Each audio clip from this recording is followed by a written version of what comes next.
sahabatnya, para tabi'innya, para pengikutnya hingga akhir, dan mudah-mudahan semua termasuk beliau hingga akhir yaumil qiyamah. Amin amin ya rabbal alamin. Saudara yang dirahmati oleh Allah Subhanahu wa taala, marilah kita bersama-sama membacakan surah Al-Fatihah yang kita tujukan kepada kedua orang tua kita, guru-guru kita, saudara kita, keluarga kita yang masing-masing ada maupun yang sudah tiada, yang sedang sakit mudah-mudahan Allah angkat penyakitnya, yang sedang dalam kesulitan mudah-mudahan Allah berikan kemudahan. Ditujukannya Al-Fatihah. Bismillah.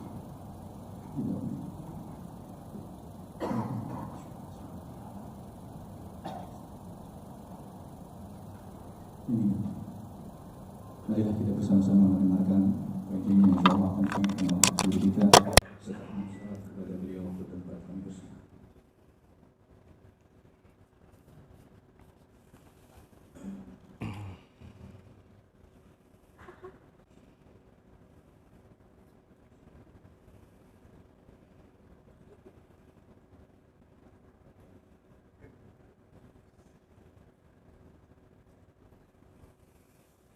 Bismillahirrahmanirrahim.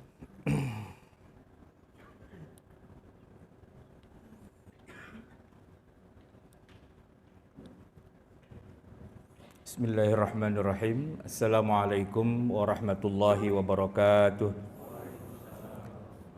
Alhamdulillah wassalatu wassalamu ala Rasulillah nabiyina wa maulana Muhammadin ibni Abdillah wa ala alihi wa sahbihi wa man tabi'ahu wa nasarahu wa walahu wa ba'du. Hadirin jamaah yang dirahmati Allah, tema kajian kita pada siang hari ini akan membahas yang judul besarnya adalah sumber-sumber agama Islam atau sumber-sumber hukum Islam, Masadir Asy-Syariah Islamiyah. Kalau pada pertemuan sebelumnya kita sudah membahas yang Al-Quran dan juga Sunnah, dan sebelumnya kemarin ini kita bicara qiyas. Sebenarnya kita agak loncat, ada yang nomor 3 yaitu tentang ijma'. Nah, hari inilah kita akan bahas tentang apa itu ijma' sebagai sumber hukum yang ketiga. Setelah Quran dan hadis ada ijma' dulu baru qiyas. Kita kemarin loncat bicara qiyas, sekarang kita bicara ijma'. Jamaah sekalian, saya harus menjelaskan dulu latar belakangnya. Jadi begini, sumber hukum Islam itu adalah tempat di mana para ulama itu mengambil rujukan sebelum berijtihad dan kemudian mengeluarkan fatwa hukum-hukum Islam, hukum-hukum syariah. Baik itu kaitannya dengan masalah-masalah ibadah seperti sholat, puasa, zakat, haji, ataupun dalam bab muamalah, bahkan juga dalam kehidupan yang lain. Sumber utamanya kita sudah bahas Quran dan Sunnah. Lalu kenapa kok masih ada sumber yang nomor 3 dan 4? Ada ijma', ada qiyas.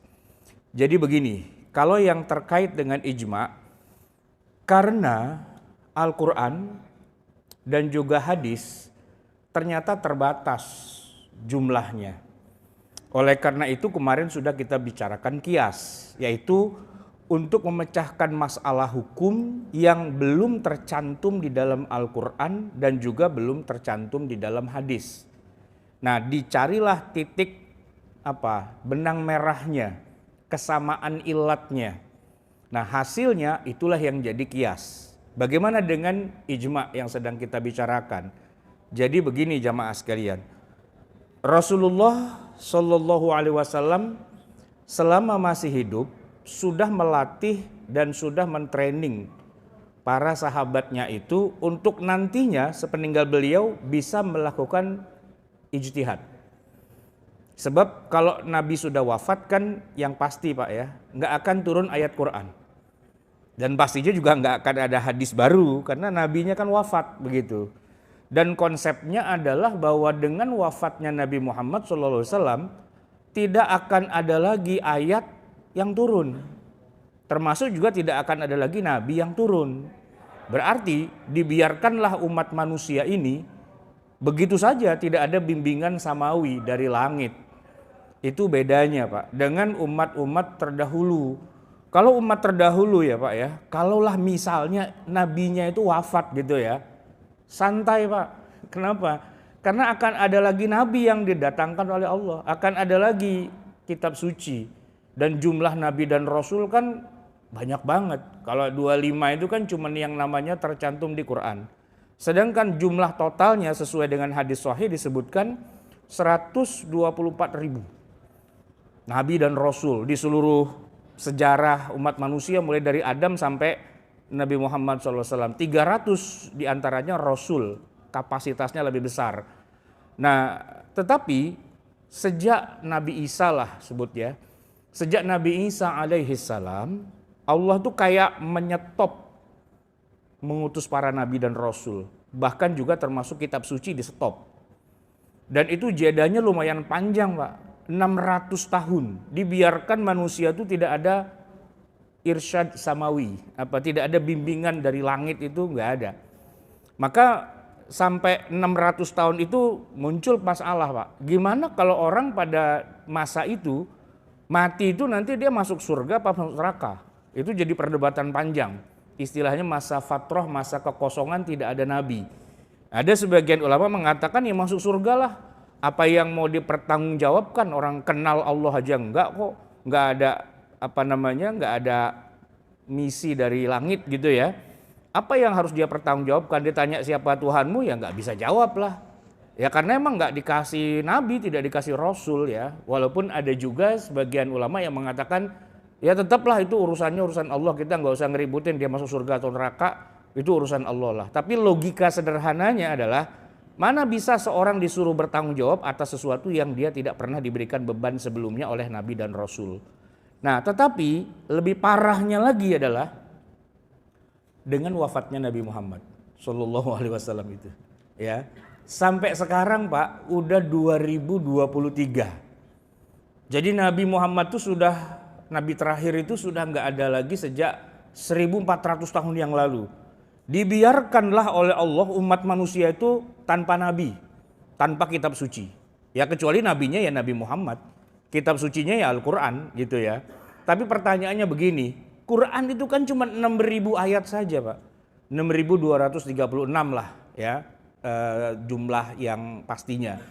Tapi apa cukup untuk menjawab semua masalah di zaman yang terus berganti, bertambah, semakin kemana-mana dan sebagainya? Jawabannya kalau hanya mengandalkan tekstual gitu ya, nggak akan cukup. Banyak hal yang tidak termaktub di Quran gitu, makanya itu ada kias. Dan kemudian ada ijma. Nah gimana ijma itu? Begini Pak, ijma itu adalah perpanjangan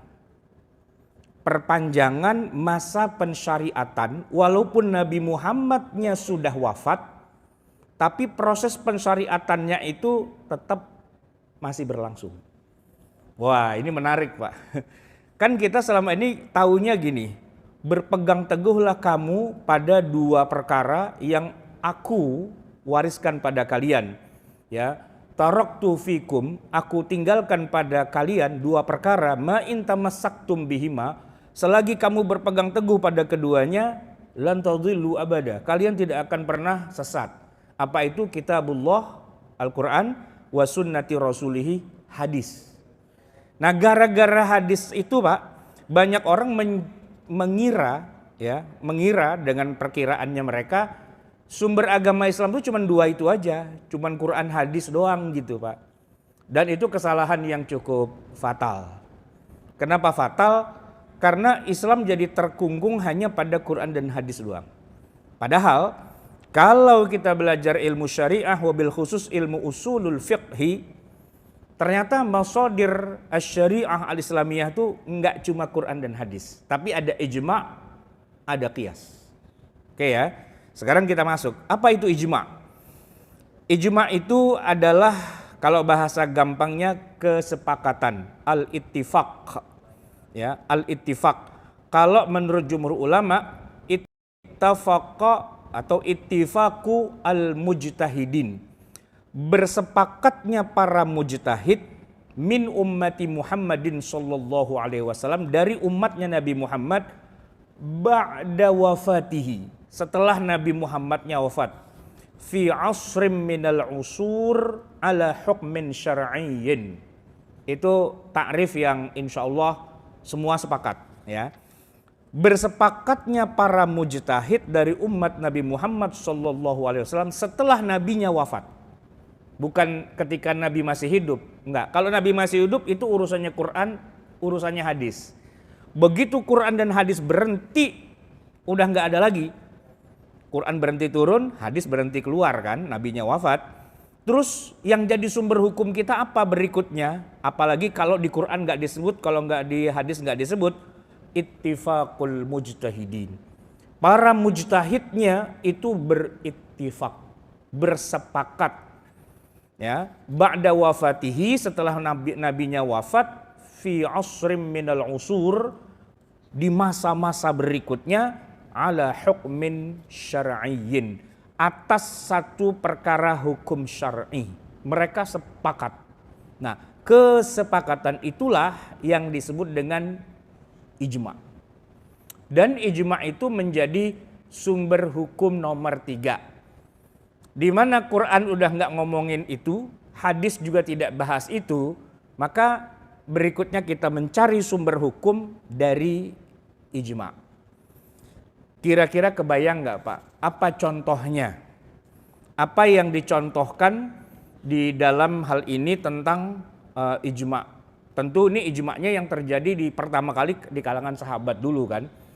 Dan ketika Nabi sudah wafat. Begini Pak, contohnya adalah ketika Nabi wafat, ya, itu kan umat Islam itu punya pemimpin, yaitu para khulafaur rasyidin, diawali dengan Abu Bakar dulu. Nggak lama sih Abu Bakar, cuma 2 tahun. Tapi dalam 2 tahun itu kita banyak menemukan hasil ijma' atau kesepakatan. Yang pertama Pak, siapa yang menjadi pemimpinnya umat Islam menggantikan posisinya Rasulullah Shallallahu Alaihi Wasallam. Kalau menggantikan sebagai Nabi enggak lah ya pastinya, karena Nabi itu terakhir ya Nabi Muhammad. Tapi kan kepemimpinan umat itu kan harus ada pemimpinnya. Tidak boleh umat dibiarkan masing-masing jalan sendiri-sendiri, itu kan nggak bisa. Harus ada. Nah, bahwa harus ada pemimpin umat Islam yang disepakati itu adalah perkara ijma'. Dan ijma'nya siapa pada saat itu? Ya ijma'nya adalah Abu Bakar. Walaupun awalnya mereka belum sepakat dulu nih Pak. Karena prosesnya membingungkan. Gini. Begitu terdengar kabar bahwa Nabi wafat, Umar Pak itu langsung khutbah. Dia bilang apa? Siapa yang mengatakan Nabi Muhammad itu wafat, saya penggal kepalanya. Tidak, Nabi itu tidak wafat. Beliau sedang menghadap Allah sebentar, besok balik lagi.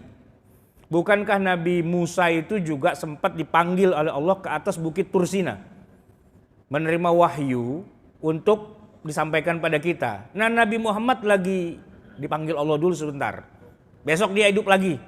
Jangan ada yang berani bilang Nabi Muhammad wafat. Umar Pak khutbah di tengah orang kayak gitu.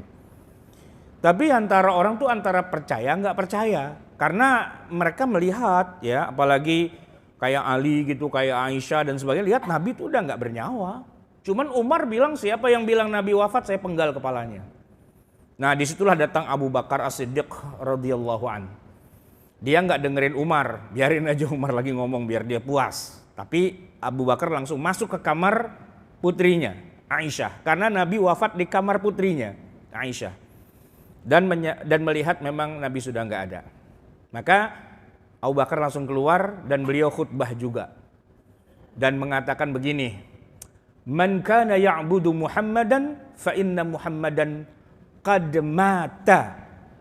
Siapa yang menyembah Muhammad, ketahuilah bahwa Nabi Muhammad itu sudah wafat, sudah meninggal. Wa man kana ya'budullah fa innallaha hayyun la yamut. Siapa yang menyembah Allah, maka Allah itu hidup dan tidak akan mati. Setelah itu Abu Bakar menyitir ayat Allah, wa ma Muhammadun illa rasul qad khalat min qablihir rusul afa immata au qutilang qalabtum ala aqabikum. Wah, begitu dengar Abu Bakar menyitir ayat itu, Umar langsung jatuh lemes, gubrak.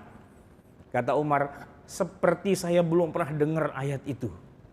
Nggak terima Pak Umar itu kalau Nabi itu wafat, nggak siap secara mental. Makanya dia sempat ngamuk dulu sebentar, tapi begitu ditegur oleh Abu Bakar, Umar sudah letoy Pak. Terima ada. Ini masalahnya gini Pak. Nabi-nabi sebelumnya boleh pada wafat lah, terserah. Karena pasti akan ada lagi nabi yang menggantikan, akan ada lagi menggantikan gitu kan. Terserahlah nabi-nabi itu mau diutus, dicabut nyawanya gitu kan. Tapi kalau Nabi Muhammad kan nabi terakhir. Kalau kita bilang nabi terakhir saja wafat, bagaimana umat manusia ini? Nggak siap Umar itu, ya kan? Dan masyarakat goncang, ya. Masing-masing berpikir sesuai dengan kapasitasnya. Nah, pada saat itu kemudian, ini kan Nabi posisinya di Madinah, Pak. Di Madinah itu tokoh-tokoh orang Madinah asli, para Ansor, yaitu ngumpul. Mereka bilang, Nabi sudah nggak ada, harus ada yang menjadi pemimpinnya. Yuk kita kumpul, tentuin siapa yang jadi pemimpin. Karena Nabi ini pendatang Pak, beliau bukan orang Madinah asli, beliau orang Mekah. Sementara posisi ibu kota itu saat itu di Madinah. Maka para sahabat Ansor berpikir, ya kita lah orang-orang Madinah nih yang pribumi lah bahasanya gitu. Yang orang asli penduduk situ kan. Di antara kita yang jadi pemimpin, mereka sepakat ayo kita angkat di antara kita yang jadi pemimpin. Ya kan? Nah mendengar itu kemudian orang-orang bilang kepada Abu Bakar, tuh teman-teman kita orang Ansor lagi pada siap-siap memilih siapa di antara kita pemimpinnya. Bisa nggak Abu Bakar kasih pengarahan? Datanglah Abu Bakar ke situ dan kasih tahu begini, wahai sahabatku semua orang-orang Ansor, kalian tuh pembela Nabi semua. Nggak ada yang meragukan bahwa kalian tuh pembela Nabi. Dan apa yang sedang kalian lakukan sekarang ini juga luar biasa. Tapi saya ingatkan, Nabi itu bukan pemimpin Madinah loh. Bukan cuma wilayah Madinah beliau punya kepemimpinan, tapi seluruh umat manusia. Nah kalau di masa itu sih dibilang semua manusia ya masih skupnya masih Arab lah gitu. Seluruh bangsa Arab. Nah kata Abu Bakar, saya pernah mendengar Nabi itu bersabda begini. Al-a'immatu min Quraisy. Yang paling cocok jadi pemimpin untuk seluruh bangsa Arab itu adalah suku Quraisy. Wah semua pada baru sadar. Oh iya bener juga. Kalau kita nih orang Madinah jadi pemimpin, belum tentu Arab Mekah mau taat sama kita. Kata orang Mekah, siapa lu mimpin-mimpin kita, gitu kan. Tapi kalau bangsa Quraisy itu memang sudah muttafaqun alaih. Dari dulu memang Quraisy lah pemimpinnya. Sebelum Nabi Muhammad jadi nabi pun, pemimpin bangsa Arab itu memang Quraisy, Pak. Itu Abu Sufyan ibnu Harb itu pemimpin Quraisy. Dan kalau dari sisi keagamaannya ya Banu Abdi Manaf atau Banu Al-Muttalib gitu kan.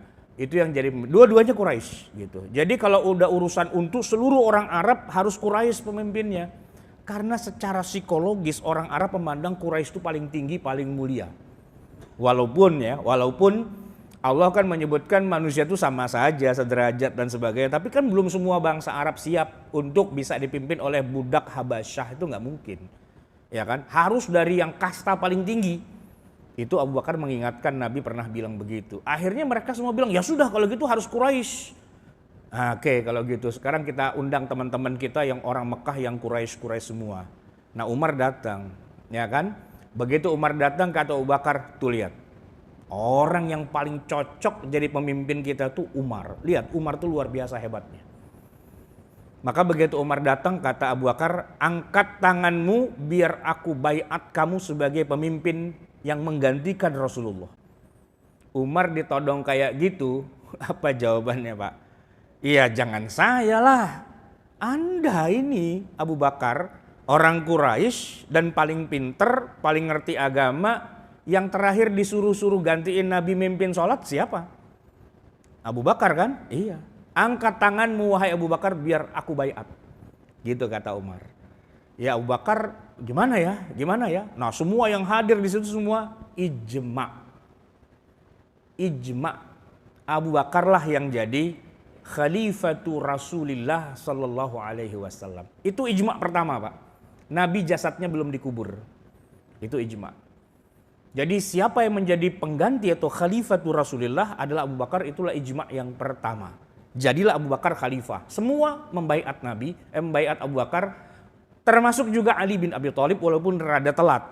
Kalau orang Syiah kan bilang itu tanda bahwa Ali nggak setuju. Enggak, Ali sangat setuju. Logikanya apa? Ali masih muda. Abu Bakar udah lebih senior dan selalu bersama Nabi kemana-mana. Ali itu anak kecil lah istilahnya. Lagi sibuk ngurusin jenazah Rasulullah karena kan itu sepupunya bahkan mertuanya gitu kan. Ali dengan Nabi itu sepupuan dan mertua menantu, lebih dekat. Walaupun Abu Bakar juga mertuanya Nabi, tapi ya Ali lah yang lebih banyak ngurusin gitu-gitu semua. Jadi setelah beres itu Ali datang ketemu Abu Bakar aku juga berbaiat padamu. Deal, semua umat Islam ijma.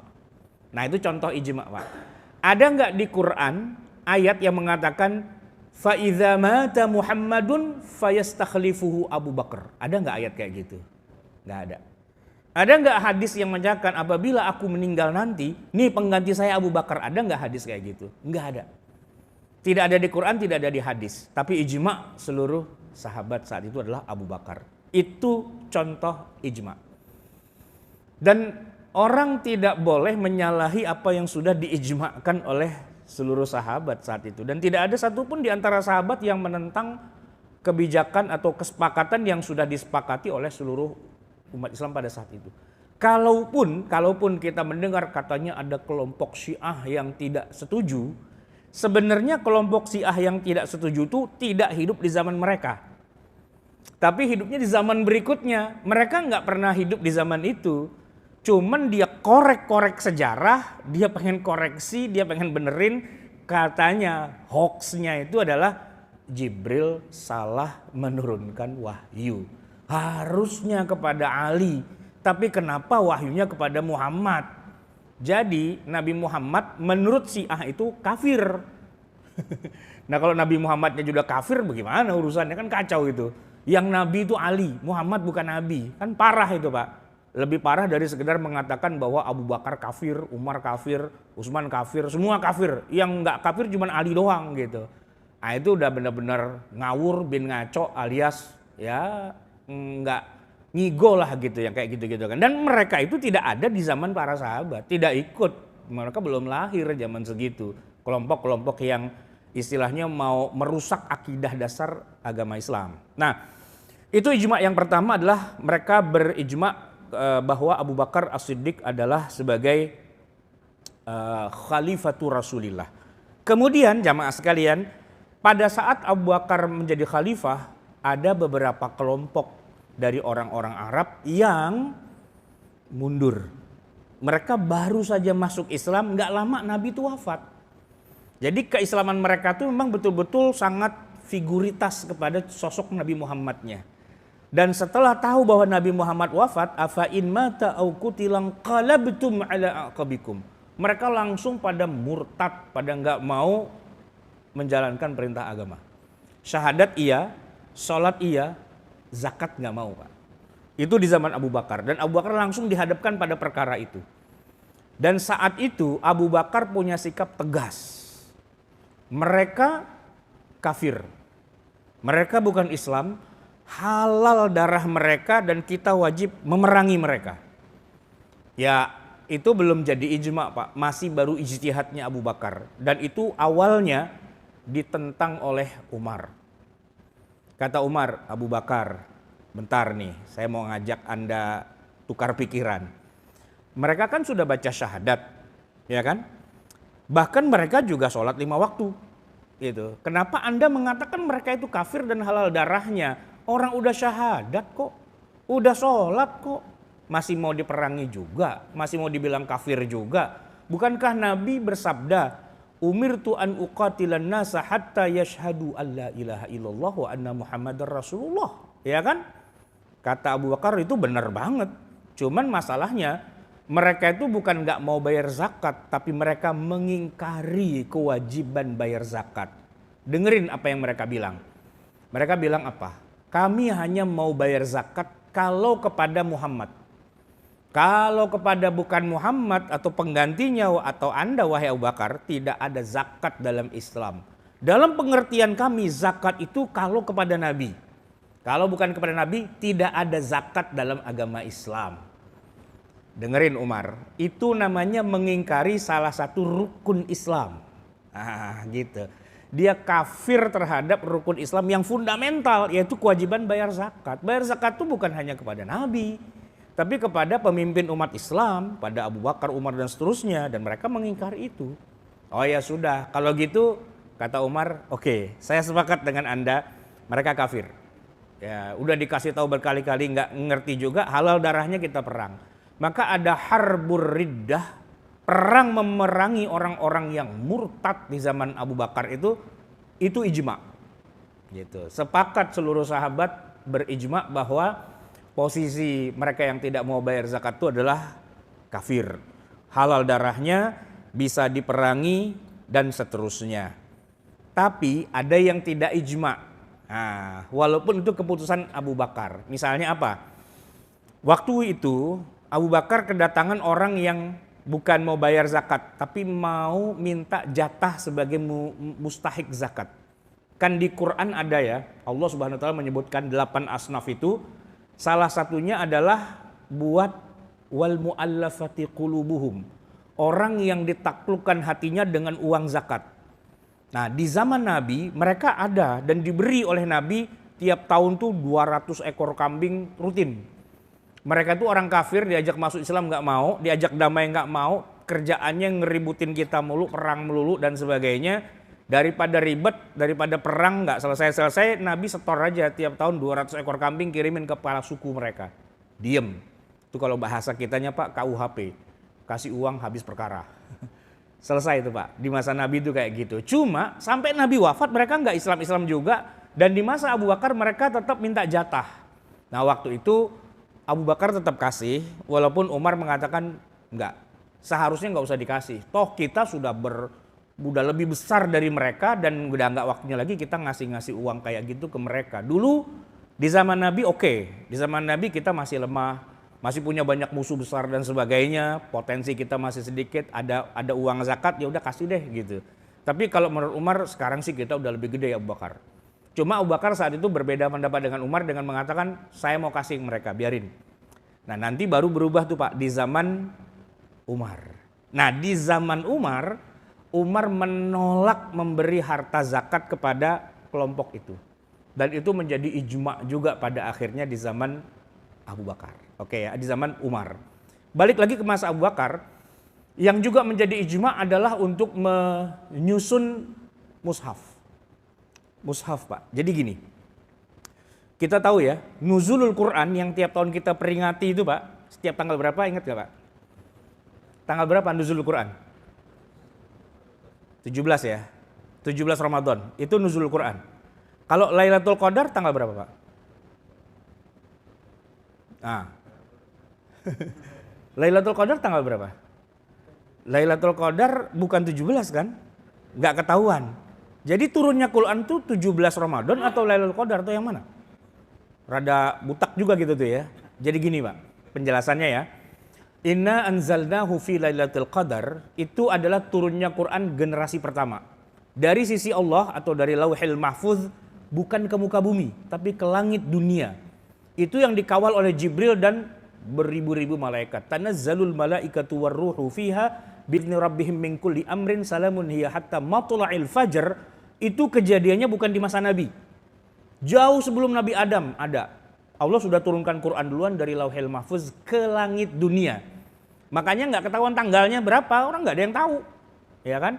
Kita disuruh cari-cari aja di malam Ramadan, di malam-malam ganjil gitu kan, uber-uberan lah gitu.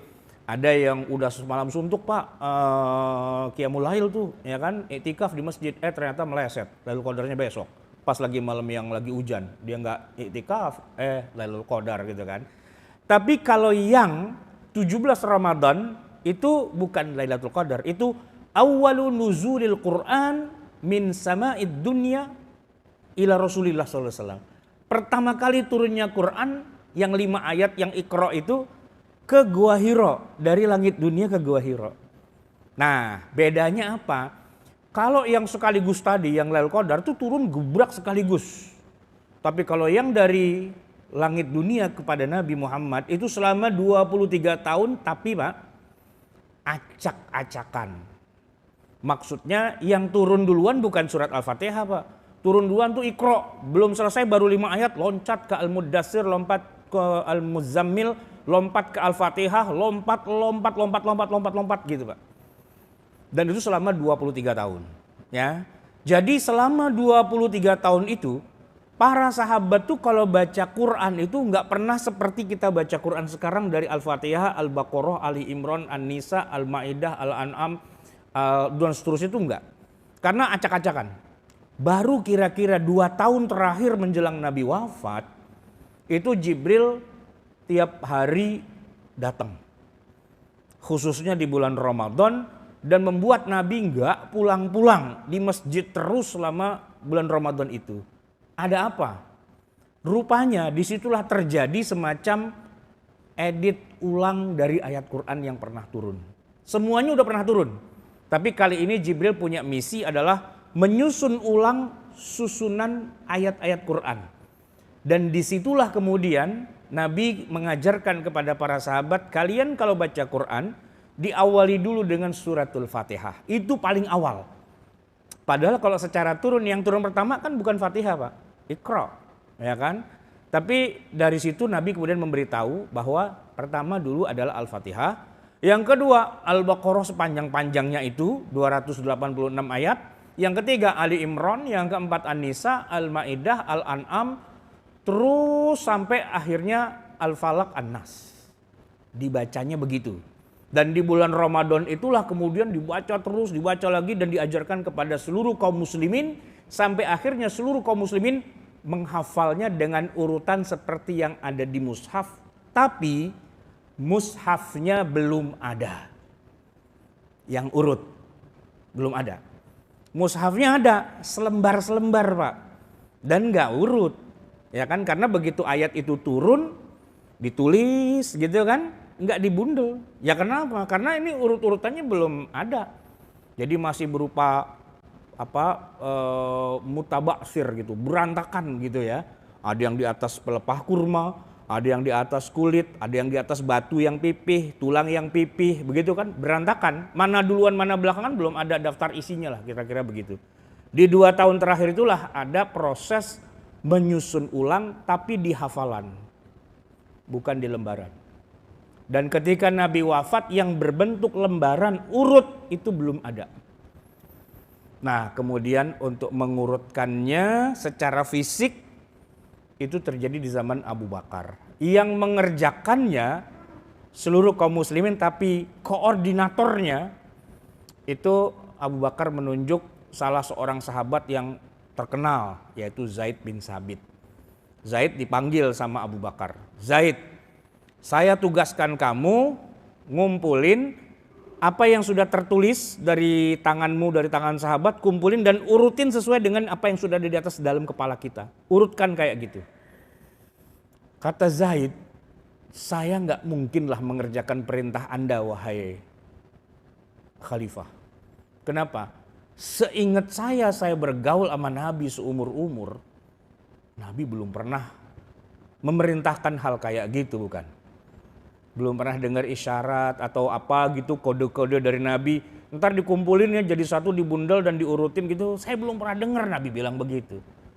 Kata Abu Bakar, saya juga belum pernah dengar Nabi nyuruh kayak gitu. Lah terus kenapa saya disuruh? Karena emang harusnya disusun, walaupun gak ada perintahnya. Kata Zaid, Anda tuh dapat ide dari mana kayak gitu wahai Khalifah? Ya kata Abu Bakar, saya awalnya seperti kamu juga, nggak punya ide kayak gitu. Cuman Umar itu loh dari kemarin ribut aja. Kata Umar, ini kalau nggak dibundel jadi satu, ntar orang banyak yang mati, ntar Quran jadi hilang, nggak ada yang tahu urut-urutannya, berantakan. Dari kemarin saya berdebat terus sama Umar, nggak ada Nabi nyuruh-nyuruh kayak gitu. Tidak ada satupun ayat Quran yang memerintahkan kita menyusun Quran mushaf dengan urut. Bahkan di dalam hadis Nabi pun tidak pernah ada isyarat kayak gitu. Bisa-bisanya ente Umar ngomong kayak gitu. Terus Umar tiap hari pagi, sore, siang, malam itu Abu Bakar diuber-uber terus. Cara kita tuh diintimidasi gitu sama Umar. Tapi pada kesimpulannya gini kata Umar, wallahi ya Abu Bakar, hadza khair, ini baik loh.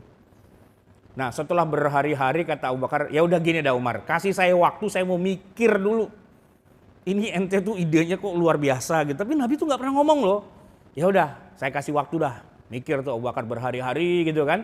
Sampai akhirnya kata Abu Bakar, Umar, kayaknya boleh juga tuh ide ente gitu ya. Boleh juga tuh, soalnya bukan apa-apa. Ini semua hufaz, para qurra, ikut perang ya mama, ikut perang apa pada syahid. Dan kita nggak punya bukti teks tertulis. Kalau hafalan mah kita insya Allah sepakat. Tapi yang tertulisnya tuh emang nggak ada. Ya makanya kata Umar, tinggal dikumpulin doang kan dan diurutin. Iya sih, nah iya apa susahnya gitu kan. Nah, kata Abu Bakar, tapi gini dah, saya mau panggil Zaid. Nah itu Pak, Zaid dipanggil dan Zaid bilangnya apa? Gini deh Abu Bakar, bisa nggak saya dikasih perintah yang lain aja? Misalnya nih kan ada gunung Uhud nih gede nih, suruh pindahin ke sono dah gitu. Itu lebih gampang daripada nyusun kayak gini. Ini Quran loh, orang dipakai sepanjang zaman, masa saya suruh ngurutin yang bener? Ya habis siapa lagi kalau bukan ente yang selama ini ngikutin Nabi muter-muter kemana kan ente yang tahu ya kan? Dan ente yang paling bagus tulisannya dan yang paling rapi administrasinya. Udah kerjain. Kerjain Pak sama Zaid. Zaid itu cuman nggak kurang pede aja sih Pak. Kalau masalah pinternya pinter dan mampunya mampu. Dan semua orang sepakat dengan kemampuan Zaid itu. Dan belum sampai Abu Bakar wafat, Zaid udah nyerahin. Nih hasilnya. Pak, kebayang nggak waktu Zaid nyerahin hasilnya tuh bentuknya kayak apa? Bentuk mushafnya. Bukan kertas Pak. Belum ada kertas zaman segitu. Ya. Kan mushaf itu ada 4. Kalau nggak di batu, di tulang, di pelepah kurma dan di kulit. Kulit deh Pak yang paling tipis. Setipis-tipisnya kulit Pak. Nih Mbak kulit nih. Nih. Cover buku ini kulit nih kayak gini nih, ya kan? Nah, Bapak bisa bayangin tebalnya setebal gini. 6.236 ayat. Bundel Pak. Jadi Al-Fatihah, kalau Al-Fatihah mungkin selembar iya. Bayangin Al-Baqarah Pak. 286 ayat. Itu nggak mungkin selembar Pak. Ya kan? Ya kalau misalnya selembar tuh taruh deh 10 ayat aja gitu Pak. 286 ayat itu berapa lembar? Kalau per lembarnya 10 ayat. Kita hitung rata aja. Berarti kan 286 berarti 28. Ya.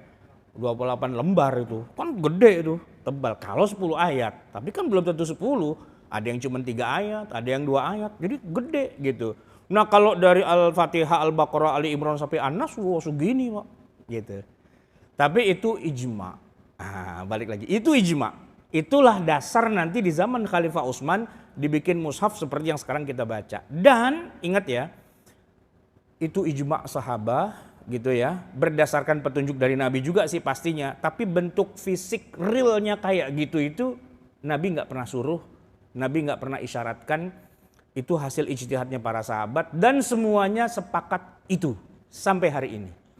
Nggak bisa Pak, kita baca Quran kemudian kita temukan surat ke-113 adalah An-Nas dan surat ke-114 adalah Al-Alaq gitu Al-Falaq, itu nggak bisa. Enggak, itu ngaco gitu. Dan kita lihat semua mushaf di seluruh dunia pasti urutannya sama. Ya kan? Bahkan urutan ayatnya sama, kecuali kalau misalnya berapa jumlah ayatnya? Nah, itu kan ngitungnya beda, Pak, ya. Enggak usah jauh-jauh lah. Baru Fatihah aja sama-sama bilang 7, tapi Hanafi Maliki mengatakan Bismillahirrahmanirrahim bukan bagian dari surat Al-Fatihah. Jadi ayat pertamanya bukan bismillah, Pak. Ayat pertamanya Alhamdulillahirabbil alamin. Dibuang Fatihah bismillahnya dan ayat pertamanya adalah Alhamdulillahirabbil alamin. Tapi mereka tetap bilang Fatihah itu 7 ayat. Kenapa? Karena di ayat yang terakhir Siratal ladzina an'amta alaihim dipotong sama dia. Itu ayat ke-6. Terusannya ghairil maghdubi alaihim waladdallin itu ayat ke-7. Kata mazhab Hanafi dan Maliki. Sementara kita mazhab Syafi'i, mazhab Hambali enggak. Fatihah itu ayat nomor 1-nya Bismillahirrahmanirrahim. Dan yang tadi terakhir itu jangan dipotong jadi 2. Sama-sama 7 tapi potongannya beda Pak. Gitu kan. Makanya enggak sepakat sih. Kalau tadi saya menyebutkan angka 6.236 ayat. Itu yang jumhurul ulama. Tapi itu bukan ijma. 6.236 bukan ijma. Tapi mayoritas ulama itu. Soalnya nanti ada hitungan yang lebih dari itu, kurang dari itu dan sebagainya. Nah, yang ijma'nya adalah yang urutannya, Pak. Urutan ayat itu ijma', urutan surat itu ijma', gitu kan? Tapi nomor ayat itu tidak ijma'. Nama-nama surat tidak ijma'. Karena nanti kita akan ketemu surat 17 tuh ada yang bilang Bani Israel, ada yang bilang surat Al-Isra, gitu kan? Nah, itu tidak ijma', itu ada ikhtilaf-ikhtilafnya. Tapi itulah gambaran ijma', Pak.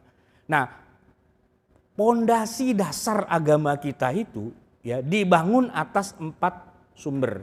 Quran, sunnah, ijma', qiyas. Kita tidak boleh mengingkari adanya ijma'. Kalau ijma' kita copot, Quran bubar, Pak. Quran bubar. Urutannya nggak kayak gitu berarti, gitu kan?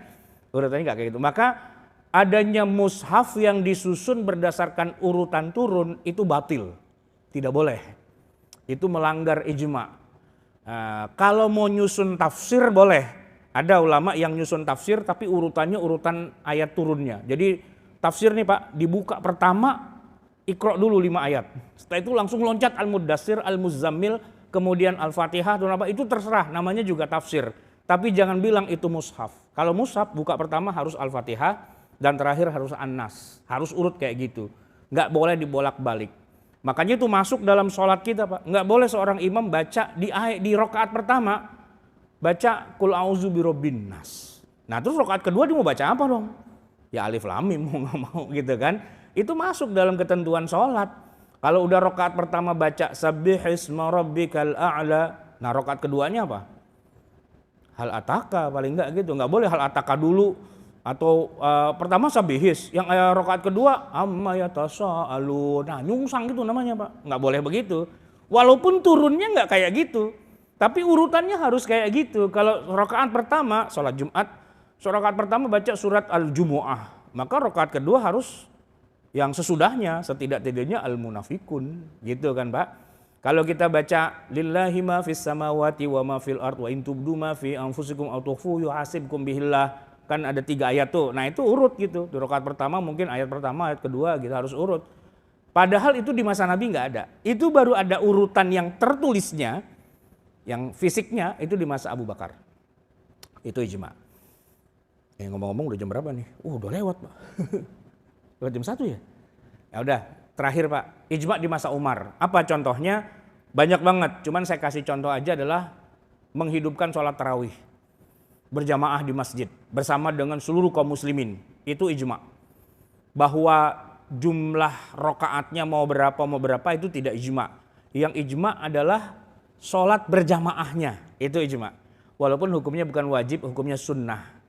Kenapa saya bilang ijma'? Karena begini Pak, di masa Rasulullah sendiri tidak ada sholat tarawih berjamaah di masjid. Tidak ada. Pernah sih cuma 3 kali doang Pak, tapi oleh Nabi kan langsung di stop. Dan ketika ditanya, ya Rasul kenapa kok di stop? Fa inni khasyitu an tuftarada alaikum. Saya takut diwajibkan pada kalian. Stop. Sampai Nabi wafat tidak ada tarawih berjamaah di masjid. Tapi begitu di zaman Abu Bakar juga nggak ada. Di zaman Umar dihidupkan kembali.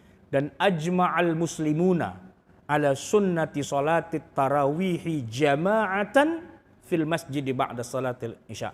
Itu ijma'. Gitu. Walaupun hukumnya bukan wajib. Gitu ya. Nah maka kita kalau sholat tarawih ditanya, ente sholat tarawih habis isya di masjid nggak ada hadisnya? Memang nggak ada hadisnya, nggak ada hadisnya. Bahwa Nabi sholat tarawih itu cuma 3 kali doang. Gitu. Makanya kalau orang yang dikit-dikit sesuai hadis, dikit-dikit sesuai hadis, dia jarang tarawih Pak di masjid. Gitu. Karena kalau ikut Nabi kan tarawihnya cuma 3 kali. Ya dan itu kenyataannya gitu Pak. Tarawih itu biasanya malam pertama, kedua, ketiga tuh masih ramai di masjid, ya kan? Kalau udah malam keempat ke sononya, yang ramai bukan masjidnya, pasar, mall itu ramai. Nah gitu kan? Itu sesuai dengan sunnah Nabi sebenarnya itu ya.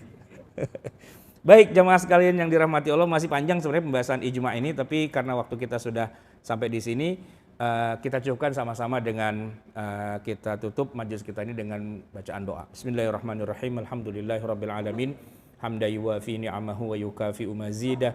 Ya Rabbana lakal hamdu wa lakas syukru kama yanbaghi li jalali wajhika wa li'azimi sultanik. Allahumma salli wa sallim wa barik ala sayyidina Muhammadin wa ala ali sayyidina Muhammad. Rabbana zalamna anfusana wa illam taghfir lana wa tarhamna lanakunanna minal khasirin.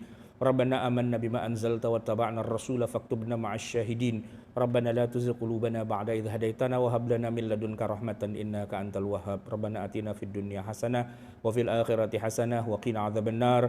Wa sallallahu ala sayyidina Muhammadin wa ala alihi wa sahbihi wasallam. Subhana rabbika rabbil izzati amma yasifun wa salamun alal mursalin walhamdulillahi rabbil alamin. Wassalamualaikum warahmatullahi wabarakatuh.